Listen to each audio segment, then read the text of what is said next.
السلام عليكم واهلا بكم في كوكو هوم. النهارده هنبدأ مع بعض دورة جديدة، دورة في الصيف. الدورة الصيفية الناس كتير بتخاف منها وبتقلق وتقول الفراخ هتموت معايا، لا انا مش هجيب، لا انا هستنى شوية. لا ما تقلقيش خالص، بالعكس ده من احلى وامتع الدورات دورة الصيف لو انت مشيتي صح وبالخطوات اللي انا هقولها لك.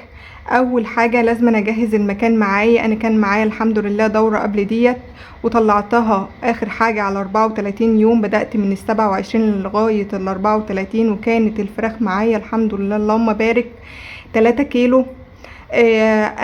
اخر فرخ معايا كنت شايله بعده السبله بتاعته.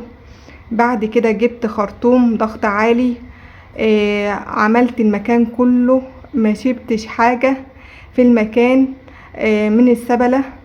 حتى الجدران بيبقى عليها سبلة من الفضلات بتاعتهم. برضك طهرت المكان، سبته يومين ينشف براحته. وبعد كده قمت راحة هجهز ادوات معايا تانية، هتشوفوها معايا في الفيديو. دي الادوات اللي انا هطهر بها واللي انا معتمدة على طول.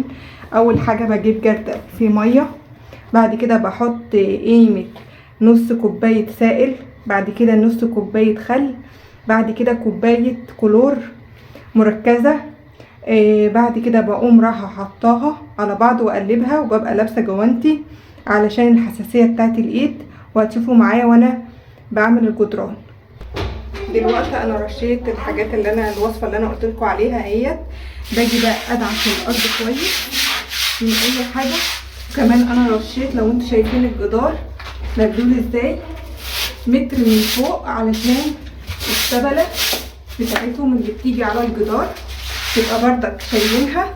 ندعك شوية في المكان عشان لو في اي فضلات متبقية نشيلها.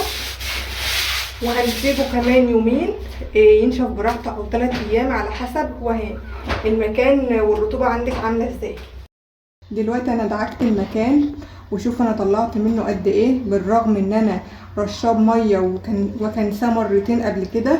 بس الادوات التطهير اللي انا حطيتها بتخلي اي حاجة انا مش شايفاها تطلع.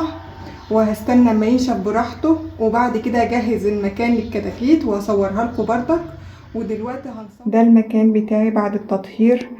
ان شاء الله هبدأ دورة جديدة في الصيف. لو عايزة تتابع معايا الدورة من اولها ما تنسيش تشتركي في القناة، ولو عجبك الفيديو دوس لايك.